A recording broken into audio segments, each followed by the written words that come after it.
கிறிஸ்துவுக்குள் பிரியமானவர்களே, சங்கீதம் 35, 36 அதிகாரங்களின் தியான பகுதிக்காக உங்களை அன்புடன் அழைக்கிறேன். இந்த சங்கீதம் இரண்டுமே தாவீதால் எழுதப்பட்டது என்று பார்க்கிறோம். தாவீதின் சங்கீதங்களிலே இது ஒரு போர் புரிதலிலே உள்ள நிகழ்வுகளை அதிகமாக சுட்டிக்காட்டக்கூடியதாக அமைகிறது. ஒரு சக்தி வாய்ந்த ஜெபமாக இது இருக்கிறது. தாவீது அரசன் ராஜா பொய் குற்றச்சாட்டு வைப்போர் மற்றும் காரணமின்றி தன்னை பகைக்கிறவர்கள், தன்னை தாக்கும் எதிராளிகளிடமிருந்து தன்னை காக்கும்படி தேவனிடத்தில் வேண்டுதல் செய்கிறார். கர்த்தாவே, நீர் என் வழக்காளிகளோடே வழக்காடி என்னோட யுத்தம் பண்ணுகிறோட யுத்தம் பண்ணும். இதுதான் அந்த சங்கீதத்துடைய டைட்டில், நோக்கம் என்று சொல்லலாம். அப்பொழுது பார்ப்பீர்கள் என்றால், ஒரு அரசனுடைய ராஜகுமாரன் இருவரும் போரிலே நிற்கிறார்கள். அந்த ஒரு கண்ணோட்டத்திலே அந்த ஒரு பிம்பத்தை நீங்கள் இமேஜின் செய்து கொண்டு, கற்பனை செய்து கொண்டு இந்த இடத்தை நீங்கள் வாசிப்பீர்கள் என்றால் உங்களுக்கு புரியும். தகப்பன் அரசன், யுத்த வீரன், மகா அரசன், சர்வ வல்லமை பொருந்தியவன். ராஜகுமாரன் இப்பொழுதுதான் அந்த போரிலே பழகுகிறவன் என்று அர்த்தம் வைத்துக் கொள்ளுங்கள். நீர் கேடகத்தையும் பரிசையும் பிடித்து எனக்கு ஒத்தாசையாக எழுந்து நில்லும். தேவனிடத்துல, தேவன் நமக்கு நம்முடைய கற்பனைக்கு அப்பாற்பட்டவர். ஆனா அவரிடத்துல ஒரு பச்சை பிள்ளையை போல நம்மளால ஜெபிக்க முடியும். ஒரு ராஜகுமாரனுக்கு விரோதமாக படைகள் வரும்போது தன் தகப்பனிடத்துல வேண்டுவது போல இது அமைகிறது. ஒரு தேவனை பார்த்து நீர் எனக்கு வேலைக்காரனாயிரும் என்று நாம் சொல்லக்கூடாது. அதிலே இந்த அர்த்தங்களை இந்த மொழிகளிலே படிக்கும்போது அர்த்தத்தை நாம் தவறாக புரிந்து கொள்ளக்கூடாது. என்னை துன்பப்படுத்துகிறவர்களோடு எதிர்த்து நின்று ஈட்டியை ஓங்கி அவர்களை மறித்து நான் உன் ரட்சிப்பு என்று என் ஆத்துமாவுக்கு சொல்லும். எதிராளி இந்த பக்கம் நாம, அதாவது தாவீது, நடுவிலே தேவன் ஈட்டியை எடுத்து ஓங்கி நமக்கு எதிரடையாய், தாவீதுக்கு எதிராய் வந்த மனிதனை மிரட்டி அவர்களை மறித்து இந்த பக்கமாக திரும்பி தாவீதை பார்த்து நான் உன் ரட்சிப்பு என்று ஆத்துமாவுக்கு சொல்லும். இது ஒரு போர்க்களத்தில் நடக்கிற ஒரு இமேஜினேஷன். அசுத்தாவின் கிரியைகளுக்கு மத்தியிலே இயேசு கிறிஸ்துவானவர் அவருடைய பட்டயமாகிய ஈட்டியை எடுத்து நமது எதிராளியை மறித்து நம்மிடத்தில் திரும்பி உன் ஆத்துமாவை ரட்சிக்கிறவர் நான் என்று சொல்லுவது போல இந்த சீன் அமைகிறது என்று சொல்லும். என் பிராணனை வாங்க தேடுகிறவர்கள் வெட்கப்பட்டு கலங்குவார்களாக, எனக்கு தீங்கு செய்ய நினைக்கிறவர்கள் நாணம் அடைவார்களாக. இந்த சங்கீதங்களிலே பார்த்தீர்கள் என்றால், தன்னுடைய எதிராளிகளுக்கு நடக்க வேண்டிய நியாய தீர்ப்பு உண்டாக வேண்டும், அவர்கள் சபிக்கப்பட வேண்டும் என்று தாவீது விரும்புகிறார். தாவீது விரும்புகிறார் என்றால் இயேசு கிறிஸ்துவுக்கும் இது ஒத்து போகும். அதாவது இயேசு கிறிஸ்துவுக்கு விரோதமாய் வந்த பிசாசின் படைகளை இயேசு கிறிஸ்துவானவர் நேரடியாக சபிக்காமல் தேவனிடத்தில் சொல்லி, நீர் அவர்களை சபியும், நீர் அவர்களை பழிக்கு பழி வாங்கும், நீர் அவர்களுக்கு நியாயம் தீரும் என்று ஜெபிப்பது போல அமைகிறது. அநேக வேலைகள்ல சங்கீதத்தில் இப்படிதான் எழுதப்பட்டிருக்கல அப்படின்னு சொல்லிட்டு நம்ம நேரடியா சபிச்சிருவோம். நாம சபிக்க கூடாது. தேவனுடைய படைப்பு, ஒட்டுமொத்த மனிதர்களும் தேவனுடைய படைப்பு. ஆதலால் நாம் தேவனிடத்தில் விண்ணப்பம் செய்கிறோம். பிசாசானவனை தேவன் கடிந்து கொள்வாராக, உன்னை தேவன் கடிந்து கொள்வாராக. அப்ப நாம சொல்லுகிற ஒவ்வொரு வார்த்தைகளும், பேசுகிற ஒவ்வொரு வார்த்தைகளும் தேவனோடு த்ரூ காட், த்ரூ கிரைஸ்ட், அப்படித்தான் நம்ம பேசணும். இப்போ நம்ம அசம்பிளியில கூட இப்ப நடந்துட்டு இருக்கு. ரெண்டு எதிர்கட்சியும் ஆளும் கட்சியும் பேசும்போது அந்த சபாநாயகர் வழியாக பேசுவார்கள். சபாநாயகர்களுக்கு தான் அவர்கள் சொல்ல வேண்டும். எதிராக சொல்லும் போது அது கலவரமாய் மாறிவிடும். சபாநாயகர்கள் வழியாக அவர்கள் கருத்துக்களை தெரிவிக்கிறார்கள். அது போலதான் நம்ம எப்பவுமே த்ரூ காட், கடவுளோட ஒன்றிய காரியங்களாக இருக்க வேண்டும். அந்த கண்ணோட்டத்துல இந்த வார்த்தை, மீதி உள்ள வார்த்தைகள் எல்லாம் வாசிக்கும் போது மிக ஆழமான ஒரு கருத்தாக்கத்தை நமக்கு தருகிறதாய் காணப்படுகிறது. அப்படி அவர் எப்படியெல்லாம் நீர் அவர்களை பழிவாங்க வேண்டும் என்று சொல்லுகிறார். காற்று முகத்தில் பறக்கும் பதரை போல ஆவார்களாக, கர்த்தருடைய தூதன் அவர்களை துரத்துவானாக, அவருடைய வழி இருளும் சறுக்களுமாய் இருப்பதாக, கர்த்தருடைய தூதன் அவர்களை பின்தொடர்வானாக. இது சாபம் இல்லை, ஒரு புலம்பல், ஒரு அங்கலாய்ப்பு. தேவன் எனக்காக நீதி செய்ய வேண்டும், தேவன் எனக்காக இப்படியெல்லாம் செய்ய வேண்டும். இது ஒரு விதமான ஜெபம். அவர்கள் செய்த தவறை அவர்கள் உணரும்படியாக தேவன் கிரியை செய்ய வேண்டும் என்று ஜெபிக்கிற ஜெபம். தாவீதுக்கு விரோதமாக வலை விதிக்கப்பட்டிருக்கிறது, குழி தோண்டப்பட்டிருக்கிறது, படுகுழி வெட்டப்பட்டிருக்கிறது. ஆனால் அவர்கள் செய்கிற அத்தனை தீங்கும், வலையும் குழியும் படுகுழியும், அவர்களே விழுந்து அழிவார்களாக என்று சொல்லுகிறார். மனிதன் எதை விதைக்கிறானோ அதையே அறுப்பான்.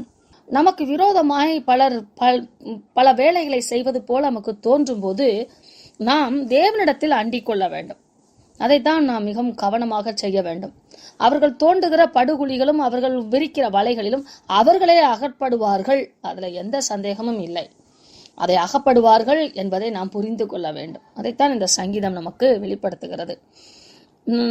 9ஆம் வசனத்திலிருந்து, என் ஆத்துமா கர்த்தரில் களி கூர்ந்து அவருடைய இரட்சிப்பில் மகிழ்ந்திருக்கும்.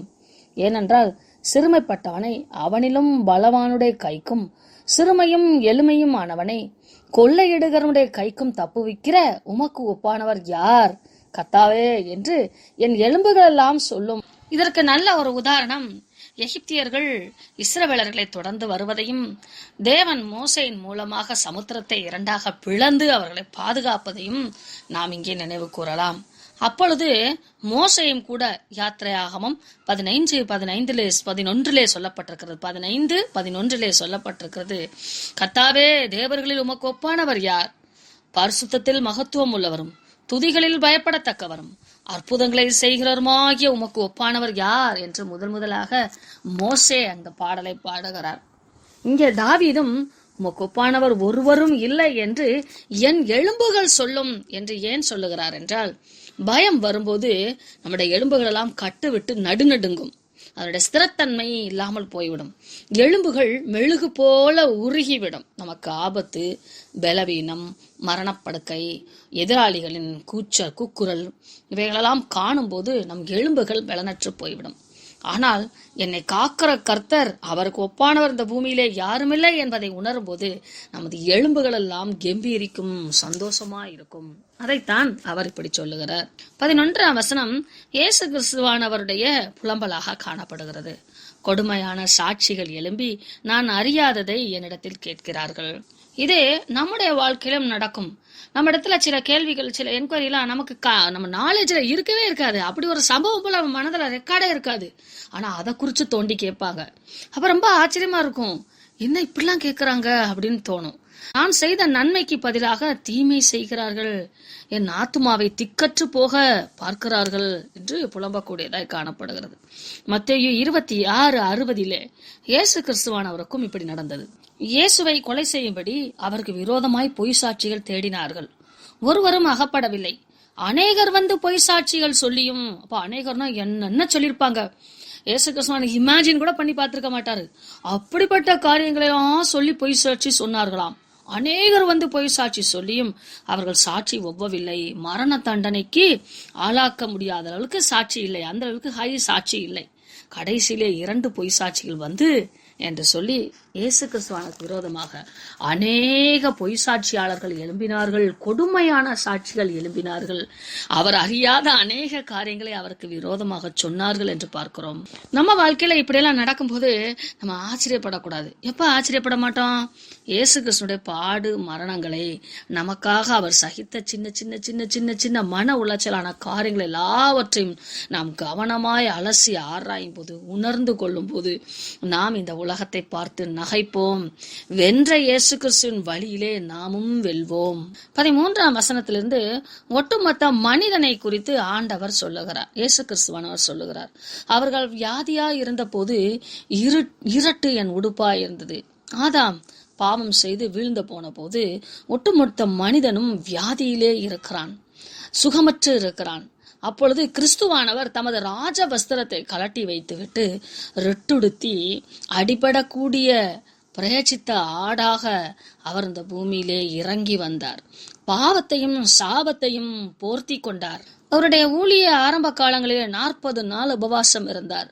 இன்னும் அநேக நாட்கள் அவர் உபவாசம் இருந்து தேவ பலத்தை பெற்று நம்மை விடுவித்தார். அந்த பொல்லாத கொடிய மரணம் என்கிற அந்த வியாதியிலிருந்து நம்மை விடுவித்தார். கிறிஸ்து கெத்செமனே தோட்டத்திலே இந்த பாத்திரம் என்னை விட்டு நீங்க கூடுமானால் நீங்கும்படி செய்யும் என்று ஜெபித்த ஜெபம் கூட அவருக்கு கேட்கப்படவில்லை. என் ஜெபமும் என் மடியிலே திரும்ப வந்தது என்று 13ஆம் வசனத்திலே வாசிக்கிறோம். சக மனிதர்கள் நோய்வாய்ப்பட்டிருக்கும் போது நாம் எப்படியெல்லாம் நமது நடை, உடை, பாவனை, சொல், பேச்சு, எண்ணம் எப்படிப்பட்டவைகளாய் இருக்க வேண்டும் என்று சொல்லி இங்கே சங்கீதக்காரன் எழுதி வைத்திருக்கிறான். கிறிஸ்து நம்ம தமது வாழ்க்கையிலே செய்து காட்டினார். சிநேகினதாக பாவித்தாராம், சகோதரனாக எண்ணினாராம். தாய்க்காக துக்கிக்கிறவனை போல துக்க வஸ்திரம் தரித்து தலை கவிழ்ந்து தன வாழ்க்கையில சந்தோஷம் இல்லாமல் சகல சந்தோஷத்தையும் ஒதுக்கி வைத்தாராம். அவர்கள் தனக்கு ஆபத்து வரும்போது, தாவீதுக்கோ இயேசு கிறிஸ்துவுக்கோ ஆபத்து வந்த போது சந்தோஷப்பட்டார்களாம், கூட்டம் கூடினார்களாம், நீசர்களையும் பொல்லாதவர்களையும் சேர்த்து கொண்டு விரோதமாய் பேசினார்களாம், ஓயாமல் நிந்தித்தார்களாம். இது தாவீதோட வாழ்க்கையிலும் நடந்திருக்கிறது, ஆண்டவராகிய இயேசு கிறிஸ்துவின் வாழ்க்கையிலும் நடந்திருக்கிறது. தாவீதை மிகப்பெரிய அரசனாக பார்க்கிற நாம் ஒரு சராசரி மனிதனாய் அவன் கடந்து வந்த பாதைகளை பார்க்க தவறுகிறோம். அநேக விதங்களிலே தாவீது அடிபட்டவனாக, மனம் நொந்தவனாக காணப்படுகிறார். கூட்டாளிகளெல்லாம் உட்கார்ந்து உணவருந்துவதற்காக விரும்பி தேவனுக்கு விரோதமாக, இயேசு கிறிஸ்துக்கு விரோதமாக, தாவீதுக்கு விரோதமாக பேசுகிறார்களாம். அகித்தோப்பேல் தாவீதுக்கு விரோதமாக அவன் மகனிடத்திலே சேர்ந்து கொண்டான். அநேக பேர் சொல்லாத அநேக மந்திரிமார்களும் அப்சலோமோடு கூட சேர்ந்து கொண்டார்கள். தேவ சமூகத்திலே இருந்த தேவ தூதர்களில் ஒரு சிலர் லூசிபரோடு சேர்ந்து கொண்டார்கள். அப்பம் என்று போடப்பட்டிருப்பது இந்த பௌதீக இச்சைகள், பௌதீக ஆசீர்வாதங்கள், இந்த பூமிக்குரிய ஆசீர்வாதங்களை குறிப்பிடுகிறது.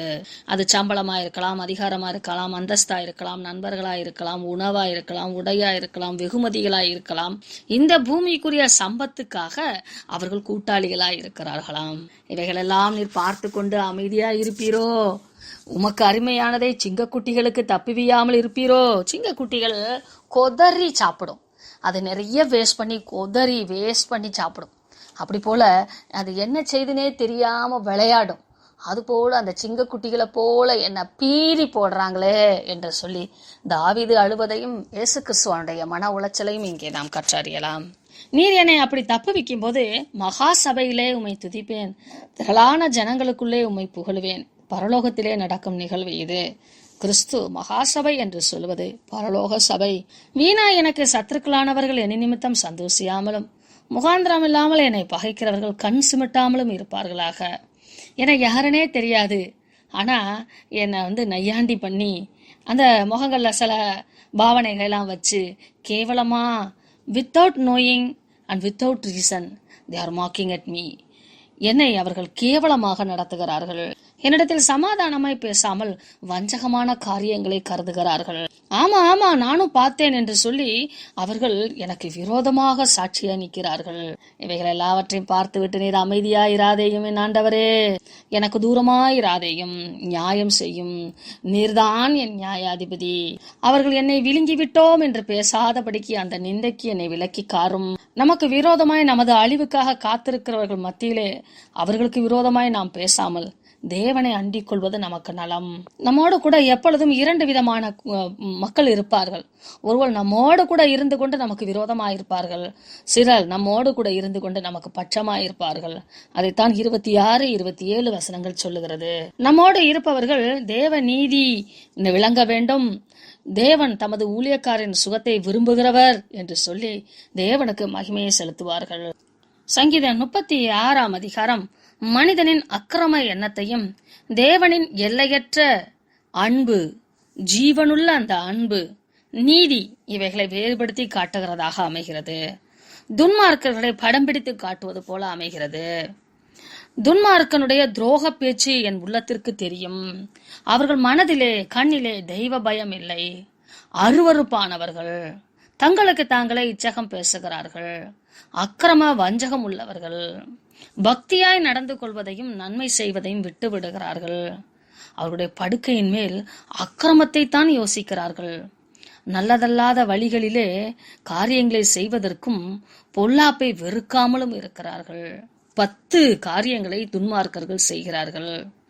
கர்த்தாவே, முது கிருபை வானங்களில் விளங்குகிறது, முது சத்தியம் மேக மண்டலங்கள் பரிந்தியம் எட்டுகிறது. அதாவது அவருடைய கண்களுக்கு மறைவானது ஒன்றுமில்லை. இப்படிப்பட்ட பொல்லாத மனிதருடைய கைகளுக்கு விலக்கி மீட்டு பாதுகாக்கிற தேவ கிருபையும் சத்தியமும் இயேசு கிறிஸ்துவானவர், வார்த்தையானவரும் சத்தியம் பரிசுத்த ஆவியானவர் நம்மோடு கூட இருப்பார்களாம். உமது நீதி மகத்தான பர்வதங்கள் போலவும் உமது நியாயங்கள் மகா ஆழமாகவும் இருக்கிறது. தேவன் நமக்கு கற்றுத்தந்திருக்கிற வழிகளை குறித்து சொல்லுகிறது. கர்த்தாவே, மனுஷரையும் மிருகங்களையும் காப்பாற்றுகிறீர். உம்முடைய கிருபை எவ்வளவு அருமையானது. 10 விதமான துரோக காரியங்கள் எனக்கு இருந்தாலும் உம்முடைய கிருபை என்னை தாங்குகிறது. உம்முடைய சட்டைகளின் நிழலிலே என்னை மூடி மறைக்கிறீர். உமது ஆலயத்தில் உள்ள சம்பூரத்தினால் நான் திருப்தி அடைகிறேன்.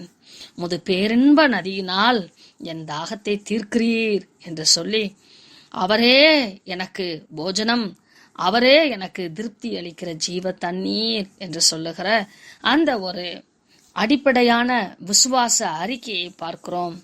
அவருடைய அந்த ஜீவ ஊற்று பரிசுத்த ஆவியானுடைய அபிஷேகமும் வழிநடத்துதலும் நமக்கு வெளிச்சத்தின் மேல் வெளிச்சம் கொடுக்கிறதாய் காணப்படுகிறது. இவைகளெல்லாம் யாருக்கு தருகிறார்? கிறிஸ்துவை அறிந்தவர்களுக்கு கிடைக்கிறது. கிறிஸ்துவை முழுமையாய் ஒவ்வொரு நாளும் அறிந்தவர்கள், உணர்கிறவர்களுக்கு அவருடைய கிருபையும் செம்மையான இருதயம் உள்ளவர்கள் உமது நீதியையும் பாராட்டப்படும். பெருமைக்காரரின் கால் என் மேல் வராமலும் அடிமைத்தனம் துன்மார்க்குடைய கை என்னை பறக்கடிக்காமலும் இருப்பதாக என்று சொல்லி தேவ சமூகத்திலே தம்மை அர்ப்பணித்து ஜெபிக்கிற ஜெபத்தோடு இந்த சங்கீதம் நிறைவு பெறுகிறது. நாம் துன்மார்க்கரை மேற்கொண்டு விட்டோம் என்று நினைப்பது தவறு. துன்மார்க்கர் கையிலிருந்து தப்புவிக்கப்பட்டிருக்கிறோம் என்று நாம் நினைக்க வேண்டும்.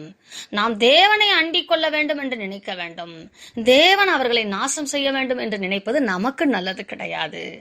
இப்படி நம்முடைய எண்ணங்களிலே நிறைய மாற்றங்களை நாம் கொண்டு வந்து சிந்திக்க வேண்டும் என்று சொல்லி 3000 ஆண்டுகளுக்கு முன்பு வாழ்ந்த தாவீது வாழ்ந்து காட்டி இவைகளெல்லாம் நமக்கு படிப்பினையாக எழுதி வைத்திருக்கிறார்.